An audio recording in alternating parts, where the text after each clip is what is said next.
Truth about the Irish. First slaves brought to the Americas. Forgotten history. Alright, let's get into it, man.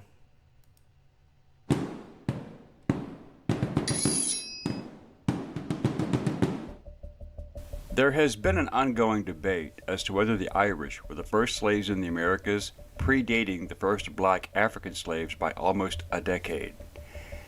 Slavery is perhaps one of the oldest profit-making endeavors in human history, and the Irish were a special target for 1,000 years.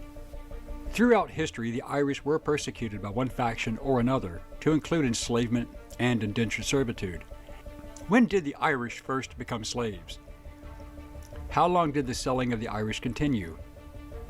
Who was responsible?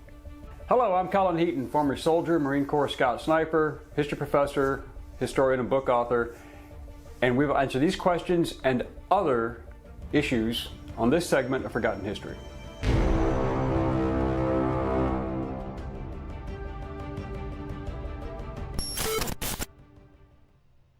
Some groups deny the Irish slavery under English and later British rule, claiming that this was nothing more than voluntary indentured servitude, which did exist.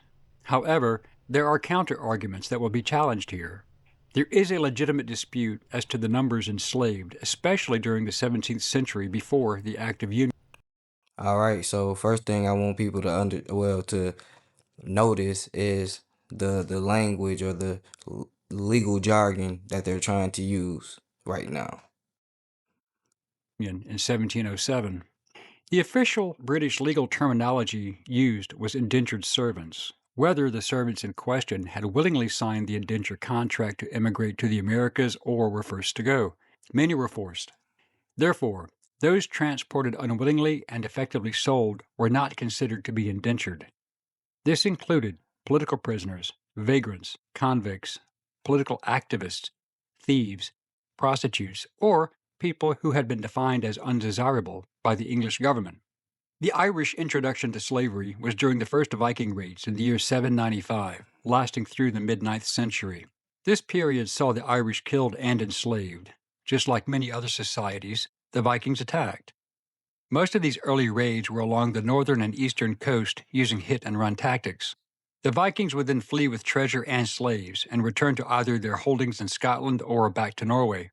Usually, many slaves who were of value were ransomed back to their families, but others remained in captivity. Then, from the year 837 onward, larger targets such as the greater monastic towns of Armagh, Glendalough, Kildare, Slane, Clonard, and Clonmacnoise, and Lismore were hit by larger forces. These large-scale raids generally spared the smaller local churches and villages far inland, but slaves were still taken, mostly to Scotland and Iceland. In 875, Irish slaves in Iceland launched Europe's largest slave rebellion since the end of the Roman Empire, when Hrólfr Hólmarsson's slaves killed him and fled to Vestmannaeyjar. In 841, the port that became known as Dublin was taken and occupied by both Olaf and Ivar the Boneless. And by 853, this part of Ireland was a Norse trading center, and slaves were a large part of it. The slave trade did not stop with Ivar's death in 873. Finally, in 902, driven out of Dublin by the combined forces of Brega and Leinster, but the Vikings came back in 914 and reclaimed all the territory, taking more slaves. But Irish resistance was not over. In 980, the Irish, under Mael Sechnal Mac Domhnall, king of Meath, fought and managed to defeat the Vikings and freed all of their slaves. Some Vikings who remained assimilated and adapted to Christianity and became part of Irish society. The final nail in the coffin regarding Vikings holding land and taking slaves was in 1014 at the Battle of Clontarf, when Brian Boru, High King of Ireland, attacked Dublin, aided by his allies, the Limerick Vikings. They fought other Irish allied to the local Vikings in Dublin, and Boru's force won, and all the slaves were again freed, thus ending the legacy of constant Norse raids, whether from Danes or Norwegians. The period forced enslavement and severity ended a century after the Norman invasion of England in October 1066. Subsequent Norman rulers of England eyed Ireland, and slavery in its true form was abolished in 1102. In 1155, Pope Adrian IV supposedly gave Henry II This is a lot of fighting. Right? They've been fighting each other for a long time, so never let them tell you they haven't been fighting. But they abolished slavery then too, so they knew back then that slavery wasn't cool, but they still did it.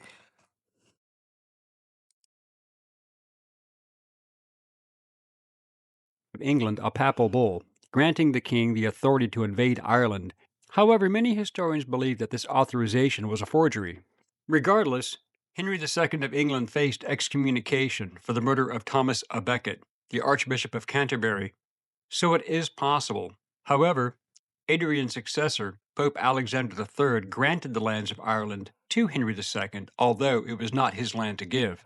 The Norman conquest of England and Ireland were cataclysmic events that would shape Ireland's as well as world history and create tensions with England for the next 800 years.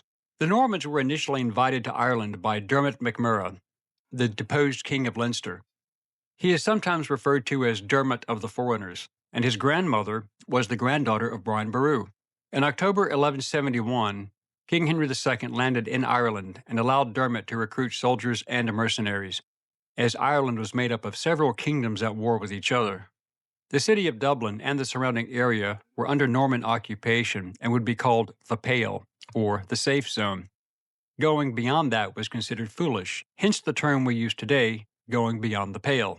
But the Normans ended the practice of slavery in Ireland, but not serfdom, for at least a few hundred years. Despite the Norman abolishment of slavery, serfdom was still alive and well. Serfs were, unlike slaves, bound to the land, and the land meant everything. So selling people into slavery would have left no one to farm and conduct agriculture. Following the Battle of Kinsale, in 1601, when the Irish and Spanish alliance was defeated, the Irish aristocracy fled to Europe, but the commoners remained, and they left a power vacuum filled by English nobles. Reports vary, and the numbers are in dispute, but the high number is that English forces had 30,000 captured Irish and Spanish soldiers. Other sources say half that number, around 15,000, were engaged, with 7,000 to 8,000 being captured. The Spanish allies were allowed to leave, but not the Irish. In 1603 or 1604, King James I of England, crowned on March 23, 1603, reportedly issued. So why was the Irish, why was the Spanish allowed to leave, but not the Irish? That's a good question. If anybody knows that, put that in the comments for me. Well, I'll do my own research on it too, though. But if y'all want to help, that's cool. The order of banishment. This allowed those Irish captured to be sold, a permanent banishment. After nearly a decade, the king gave permission for the English Governor General to collect and sell the captured Irish soldiers as slaves and send them to the New World in the Americas. In 1612, the first recorded Irish slaves were sold, possibly to the Portuguese, and taken to the Amazon River Basin, in their colony in modern-day Brazil. This brought them to the New World. There has been some dispute as to whether these people were indentured servants or slaves, but it is clear that they were forced. All right, so 1612, off to Brazil, the Irish. All right, so 1612, the Irish went to the New World or New Americas. Well, that part of America. Well, the southern part or Latin part. Out of Ireland to the New World, so it seems illogical and ridiculous to assume that they went voluntarily, hence the status of slaves. It has been chronicled that in 1625, James I's son, Charles I, issued the decree, and it may be possible before his death in March 1625. But given the timeline on James's death, it would appear that his son, Charles, probably did issue the royal decree authorizing the Irish slaves. This included prisoners captured, those deemed to be common criminals, and rabble-rousers who were sold. They were to become the property of the English plantation owners in the North American colonies. As a result, tens of thousands of Irish men and women were sent to the Eastern American colonies, as well as Guyana, Antigua, and Montserrat. As well, between 1629 and 1632, as other Caribbean locations over the next few decades were infiltrated, but the exact number may never be known. By 1637, approximately 69% of the population of Montserrat were Irish. Many were indentured servants, yet some were slaves. The rationale was simple. Black slaves had to be purchased at a cost of around 20 to 50 pounds sterling, a huge sum of money in those days. However, Irish slaves were sold for 900 pounds of cotton per person, but also traded for tobacco and indigo in a straight barter system. Boy, you want that black slave? You want that melanated slave? Boy, it's gonna cost you. Them two. Oh man, that is crazy. But if you, whatever, man, y'all, that's crazy though. It would appear that the Irish then became the largest source of slaves for English slave traders and plantation owners at that time, far surpassing the African slave trade until the early to mid 1700s. Between 1641, during the Irish Rebellion, to 1652, it has been stated that over 550,000 Irish were killed by English forces and 300,000 more were sold as slaves, mostly military aged men. Their children, especially women and girls, were sold and considered quite valuable in the domestic service role. The greatest perpetrator of this was Oliver Cromwell, who defeated Charles I in 1649 during the English Civil War and had him executed. Cromwell, as Lord Protector, waged a ruthless war against the Irish, starting in 1649. By 1650, it is claimed that nearly 29,000 Irish were sold to planters in St. Kitts. During the decade of the 1650s, it is also claimed, as well as disputed, that around 100,000 Irish children, generally from 10 to 14 years of age, were taken from their parents and were also sold, and sold themselves also as slaves or indentured servants in the West Indies, Virginia, the Carolinas, and New England. It is also claimed that between 1651 and 1660, the Irish slaves far outnumbered the colonists in all areas. In 1652, Cromwell ordered that 12,000 Irish were to be sold to Barbados, and those numbers are not in dispute, only their status. On 1 May 1654, his To Hell or to All Connaught right, proclamation was issued during the Act of Settlement. all right. So they like to say a lot of things are disputed in this, right? Oh, this disputed if they were slaves or not, and we're gonna even get deeper into the when they say slaves or indentured servant. Um, but I guess this is indisputable. The 12,000 to Barbados. I mean, it's indisputable that they were. Well, I'm not gonna say indisputable, but from these reports, it's indisputable that they were slaves. All right, it's in this. If you're going by all these reports and stuff, only thing is to dispute is were they indentured servants or were they not. But it seems like it's almost indisputable that most, if not a lot of these people, were slaves. Period. But we're gonna get even more into that legal jargon between slaves and indentured servants coming up. Of 1662.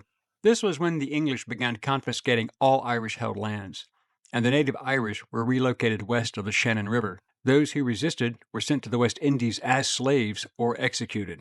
His own words proclaimed, quote, "Those who fail to transplant themselves into Connaught or County Clare within 6 months shall be attainted of high treason, or to be sent to America or other parts beyond the seas. Those banished who return ought to suffer the pains of death as felons by virtue of this act without benefit of clergy." End quote. The English could kill the Irish without penalty, but selling them offered great profit.